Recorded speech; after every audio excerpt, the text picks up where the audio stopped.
నమస్తే, welcome to BRK news. నేను మీ మధు. ఈ రోజు మనతో పాటు ప్రముఖ డాక్టర్ ఎంజెడ్ఏ అస్కరీ, ఎండి యునాని వారు మనతో ఉన్నారు. మగవాళ్ళలో సెక్స్ లో వచ్చే సమస్యలు ఏంటి, వాటికి పరిష్కారాలు ఏంటో వారి మాటల్లోనే తెలుసుకుందాం. సార్ నమస్తే. నమస్తే. సో ఫస్ట్ క్వశ్చన్ వచ్చేసి, హస్త ప్రయోగం సెక్స్ ఒకటేనా? హాయ్ వర్స్, నేను మీ డాక్టర్ ఎంజెడ్ఏ అస్కరీ. నా ప్రాక్టీస్ వచ్చేసి నాంపల్లి, హైదరాబాద్లో ఉంటుందండి. గత 30 సంవత్సరాల నుండి నేను మగవాళ్లలో అంగస్తంభన సమస్యలకు, అలాగే సంతానలేమి సమస్యలు, సుఖవ్యాధులు అంటే జెనిటల్ హెర్పిస్, గనేరియా, సిఫిలిస్, అలాగే అంగం చిన్నగైపోయినా, వంకరైపోయినా, ప్రాస్టేట్ గ్రంథి పెరిగిపోయినా ఈ అన్నిటికీ నేను చూస్తానండి. ఇవాళ మీరు అడిగారు కదా, చాలామంది డాక్టర్లు ఈ మధ్యకాలంలో నేను కూడా వింటున్నాను, హస్తప్రయోగము, శృంగారం అంటే సెక్స్ రెండు కూడా సేమ్, బోత్ ఆర్ సేమ్, అంటే ఒకటే. భావప్రాప్తి ఒకటేనా? హస్తప్రయోగం చేసినప్పుడు కలిగే భావప్రాప్తి సెక్స్ చేసినప్పుడు కలుగుతుంది కదా, మరి హస్తప్రయోగానికి సెక్స్కి తేడా అయిందని చాలామంది అంటే డాక్టర్ల వాదన ఇది. కానీ యునాని సైన్స్ దీనికి ఒప్పుకోదండి. హస్తప్రయోగం అనేది కంప్లీట్గా అది ప్రకృతికి భిన్నం. అది సృష్టి ఇచ్చిన ఒక విధానం కాదు, మనకు దేవుడు ఇచ్చిన ఒక విధానం కాదు. సెక్స్ అనేది మన వంశం ముందుకెళ్ళటానికి, మనం సుఖపడటానికి, మనం ప్లెజర్ పొందటానికి ఒక మంచి కార్యము, మంచి టానిక్ అది. అంటే శృంగారం అనేది మంచి ఆరోగ్యానికి శ్రేయస్కరం. ఏంటి శృంగారం అంటే సెక్స్. హస్తప్రయోగం అనేది ఆరోగ్యానికి హానికరం. అది ఎలా అని చెప్తాను. ఇప్పుడు మనం సెక్స్ చేసినప్పుడు, సెక్స్ చేయడానికి వెళ్ళినప్పుడు మనకు ఎక్సైట్మెంట్ కలుగుతుంది. మన బాడీలో ప్రతి మన ఆర్గను ఎక్సైట్మెంట్ గురవుతుంది. ఇప్పుడు చూడండి, మనకు ఒక అమ్మాయి వచ్చి బట్టలు ఎప్పుతుంటే సెక్స్ కోసం రెడీ అవుతున్నప్పుడు కలిగే ప్లెజరు హస్తప్రయోగం చేసినప్పుడు కలగదు. అలాగే ఎన్ని హార్మోన్స్ బాడీలో రిలీజ్ అవ్వాలో అన్ని హార్మోన్స్ రిలీజ్ అవుతుంటాయి. అమ్మాయిలకు కూడా మూడు వస్తుంటుంటాయి. వాళ్ళకు కూడా అటు కిలిటోరిస్, ఇటు నిప్పల్స్ అవన్నీ స్టిమ్యులేట్ అవి గట్టిగా అవుతుంటాయి. మగాడు అంగం గట్టిగా అవుతుంటుంది. వాళ్ళ యోనిలో రసాలు ఊడుతుంటాయి. ఇవన్నీ జరుగుతుంటాయి ఇరువైపులా, ఇటు అమ్మాయికైనా అటు అబ్బాయికైనా. ఆ స్థితి హస్తప్రయోగం చేసేటప్పుడు ఉండదు. ఇంకోటి ఏంటంటే, స్త్రీ యోనిలో దేవుడు నవరసాలు పెట్టాడు. అక్కడ రసాలు ఊడుతుంటాయి. అక్కడ సాఫ్ట్ మెత్తటి మన కుషన్ ఉంటుంది కదా, మెత్తటి మజిల్స్ ఉంటాయి. దేనికోసం? అంగం కోసం. దేవుడు అంగం కోసం ఏం సృష్టించాడు? లోపల మెత్తటి మజిల్స్ ఉన్నాయి, కుషన్స్ లాంటి. అక్కడ రసాలు వస్తున్నాయి. ఆ రసాలే నవరసాలు అనుకుందాం మనం. అక్కడ టెంపరేచర్ ఉంది, pH వాల్యూ ఉంది. ఇవన్నీ సమకూర్చాడు దేవుడు. దేనికోసం? అంగం కోసం.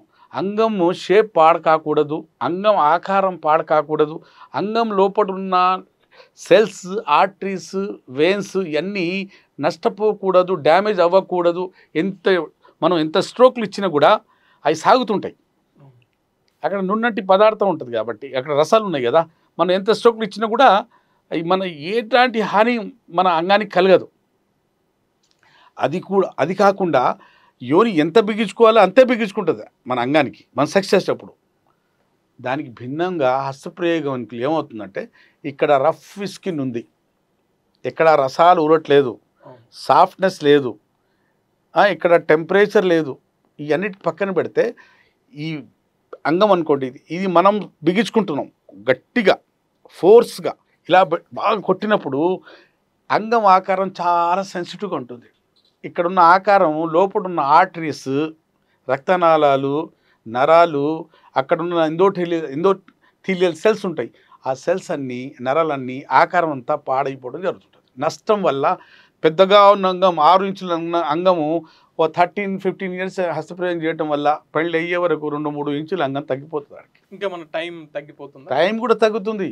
ఇక్కడ అంగం ఆకారం పెద్దగా ఉంది, చిన్నగైపోయిందా, కుచించుకుపోయినాయా లోపల రక్తనాళాలు, అలాగే కండరాలు, అలాగే దాంట్లో ఉన్న ఎండోథీలియల్ టిష్యూస్ అవన్నీ హస్తప్రయోగం వల్ల 10 పెళ్లి కాకముందు 10-15 సంవత్సరాల వరకు వీడు చేస్తూనే ఉంటాడు. అది కుచించుకుపోతూనే ఉంటుంది. కాటన్ బట్ట నీళ్ళలో వేస్తే ఇలా చిన్నగా అవుతుంది, పెద్దగా ఉన్నది చిన్నగా అయిపోతుంది. ఇంత పెద్ద ఉన్న అంగము 6 ఇంచుల ఉన్న అంగము చిన్నగా అయిపోయి 4 ఇంచులు అవుతుంది. ఇదే శృంగారంలో ఎక్కువ టైం ఎక్కువ ఇయర్స్ సెక్స్ చేస్తే ఇటువంటి అవకాశాలు ఉంటాయి అంటే అంగం చిన్న లేదమ్మా, కావడం అంగంకు లేకపోతే నష్టం కాదు. అతిగా మళ్ళీ ఎక్కడికి వస్తున్నాం, హస్తప్రయోగం చేయటం వల్ల అంగంకు నష్టం జరుగుతుంది, అంగం ఆకారం పాడైపోతుంది, సెక్స్లో టైమింగ్ తగ్గుతుంది, సెక్స్లో పవర్ తగ్గుతుంది. సెక్స్ చేయటం వల్ల నీ అంగానికి ఎట్లాంటి హాని ఉండదు. కాకపోతే మళ్ళీ ఇక్కడ కూడా ఒక పాయింట్ ఉంది, అతిగా సెక్స్ చేసినప్పుడల్లా కూడా ఒక సమస్య వస్తుందమ్మా. ఎన్ని రోజులకు ఒకసారి సెక్స్ చేయాలి అంటే, మనకు వీర్యం మన బాడీ నుండి వీర్యం ఒకసారి బయటికి వస్తే మళ్ళీ అంత వీర్యం మన బాడీలో ఉత్పత్తి అవ్వడానికి 4 రోజులు పడుతుంది. ఒక్కసారి ఈ ఉత్పత్తి డాక్టర్లు అబద్ధం చెప్తున్నారు. ఇంత క్వాంటిటీలో మళ్ళీ రావాలంటే బయటికి 4 రోజులు పడుతుంది. 2 to 5 ml blood 2 to 5 ml semen మన బాడీలో రెడీ అవ్వడానికి 4 రోజులు పడుతుంది. చాలామంది డాక్టర్లు చెప్తారండి, మీరు వీర్య పరీక్ష చేయించుకోవాలంటే అమ్మ సెక్స్ చేసి 4 రోజులు గ్యాప్ ఇచ్చి మళ్ళీ వెళ్ళి వీర్యం పరీక్ష చేయించుకుంటారు. 4 రోజులు ఎందుకు గ్యాప్ అంటారంటే ఆ గ్యాప్ ఎందుకు అంటారంటే, మన బాడీలో మన వీర్యం ఉత్పత్తి 2 to 5 ml ఉత్పత్తి అవ్వడానికి 4 రోజులు పడుతుంది. అందుకోసం సెక్స్ అనేది 4 రోజులకు ఒకసారి, వారానికి 2 సార్లు సెక్స్ చేస్తే వాడు 80 సంవత్సరాలకు సెక్స్ ఏ సమస్య లేకుండా చేస్తాడు. అలా కాకుండా మనం రోజు సెక్స్ చేస్తున్నాం, 2 సార్లు 3 సార్లు చేస్తున్నాం అనుకో, అతిగా ఏది చేసుకున్నా కూడా వాడుకున్నా కూడా సమస్య పైన పడినట్టే. అంతే ఎందుకండి, ఇప్పుడు అన్న 3 పూటలు తింటాం మనం, 6 పూటలు తింటే తినలేము, అతి అవుతుంది, అజీర్ణం అవుతుంది, అజీర్తి అవుతుంది, డైజెస్టివ్ ప్రాబ్లమ్స్ మొదలవుతాయి, లివర్ మీద లోడ్ పడుతుంది, ఇవన్నీ సమస్యలు వస్తాయి. కాబట్టి సెక్స్ కూడా అంతే, ఒక లెక్క పెట్టాడు ప్రకృతి, దేవుడు లెక్క పెట్టాడు. వారానికి 2 సార్లు చేసుకోండి, నెలకు 8 సార్లు 9 సార్లు చేసుకోండి, ఏ సమస్య లేకుండా 90 సంవత్సరాలు సెక్స్ చేస్తావు. అలా కాకుండా పెళ్లి కాకముందు 10 సంవత్సరాలు హస్తప్రయోగం చేసుకోవడం, పెళ్ళైన తర్వాత సెక్స్ బాగా చేయటం, 40-45 ఇయర్స్లోనే చాలామంది ఇప్పుడు సార్ మా దగ్గరకు వచ్చేసి నా అంగం స్తంభించట్లేదు, మా ఆవిడకు నాకు మధ్య గొడవలు, ఇవన్నీ ఏంటంటే గతంలో చేసిన తప్పుల వల్ల ఇలా వచ్చింది. విన్నారు కదా, ఈ వీడియో స్క్రీన్ మీద ఇచ్చిన నెంబర్కు వరల్డ్ వైడ్గా దేశాన లోకాన ఏ మూలాన ఉన్నా పెయిడ్ కన్సల్టేషన్ తీసుకొని నాతో మాట్లాడి మీరు సాటిస్ఫై అయితే మందులు తెప్పించుకోవచ్చు. లేదా దగ్గరలో ఉంటే ఉభయ రాష్ట్రాలు, తెలుగు రాష్ట్రాలు ఉండి నేరుగా నాతో కలిసి, నేను మళ్ళీ చెప్తున్నాను, ఒక బాధ్యతగా చెప్తున్నాను, యునాని సైన్స్లో యునాని వనమూలికలతో ఎలాంటి సైడ్ ఎఫెక్ట్ లేకుండా రైట్ ఎఫెక్ట్స్తో, సైడ్ బెనిఫిట్స్తో శాశ్వతంగా ఈ సమస్యతో బయటపడవచ్చు. ఓకే ఓకే, అప్పటికి సెలవు ఇవ్వండి. థ్యాంక్ యూ గురుగారు, చాలా మంచి విషయాలు చెప్పినారు. సో చూసారు కదండి, ఇది ఇవాల్టి అస్కరి గారితో ప్రత్యేక ఇంటర్వ్యూ. చూస్తూనే ఉండండి BRK న్యూస్, ఇది తెలుగుడి సత్తా. Thank you.